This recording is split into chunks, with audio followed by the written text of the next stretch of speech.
the Throttle Television visits New Jersey Motorsports Park for the penultimate round of the USGPRU Championship 2010. The Lightning Course, 1.9 miles, very tight and technical, well suited to the purpose-built race bikes run by USGPRU that would like to thank its sponsors Honda and Milwaukee, makers of the MD250H. And also to Rising Sun Cycles, a great supporter of the USGPRU over the years. A Rye helmet, the helmet of choice.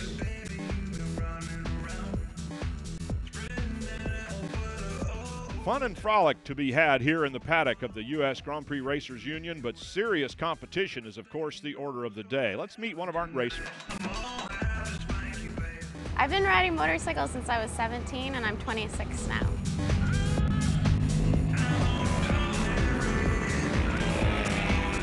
My dad rode on the street, and then my mom started riding, and I thought, like, this looks really fun. So my mom gave me one of her bikes, and I started riding on the street. I used to race a Ducati.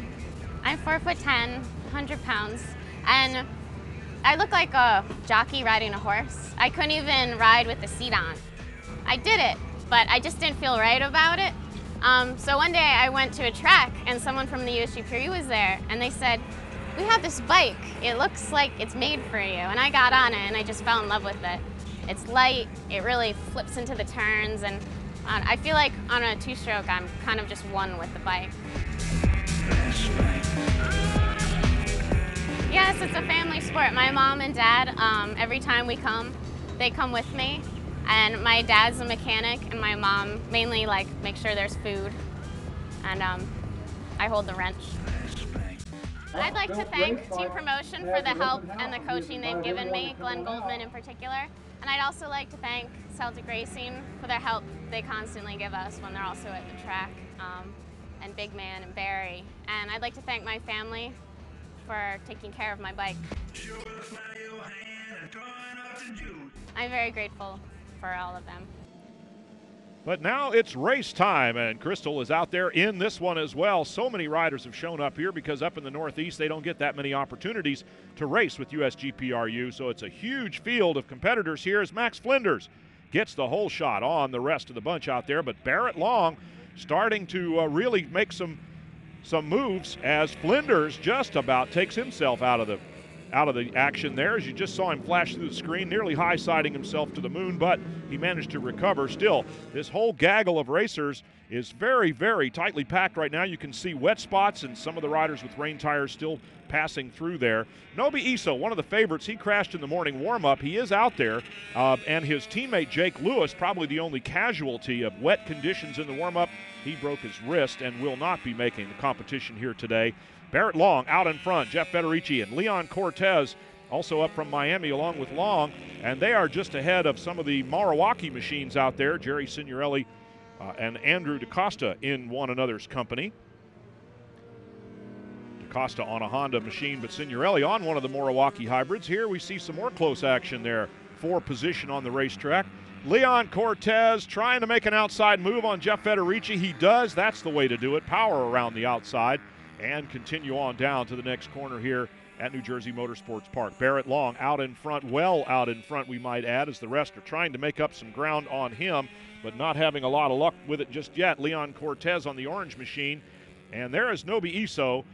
He had to make some minor repairs. The motorcycle, fortunately, was not very much damaged, but it cost him some time getting back out there, and the Milwaukees are starting to roll a little bit now, too, as the riders are getting much more used to the damp conditions here. Those, some of them looking for drier parts of the racetrack, others still trying to find those wet areas to keep the rain tires cooled down. Barrett Long making a couple of nice shifts there as he bends the bike in. For a big guy, he tucks in mighty small on that little 125. Here comes the other guys working their way through the course here. This Lightning course, as we said, perfectly matched for these purpose-built race bikes. Leon Cortez sitting in second position now, trying to chase down fellow Miami, Florida rider Barrett Long, but Long is really stretching out the lead. Cortez making some ground on the rest of the field, but not so much so on the leader. Different lines around the racetrack for the various different kinds of machines. Most of the riders out there on the 125s, and we had a total of 17 riders entered, but a couple of them didn't start. Jake Lewis that we mentioned, and Justin Long, also a DNS for this event. Good tight racing action in the pack here on this still damp track. Barrett Long checking out from the rest of the field. Cortez trying to make some ground on him on the orange machine. These two are very familiar with one another, and Long has already picked up 4 wins this season. Finally now, DaCosta getting away from this cluster of racers, and our whole shot rider, Max Flinders, trying to get in there as well. DaCosta edging away, but they're not going to let him go.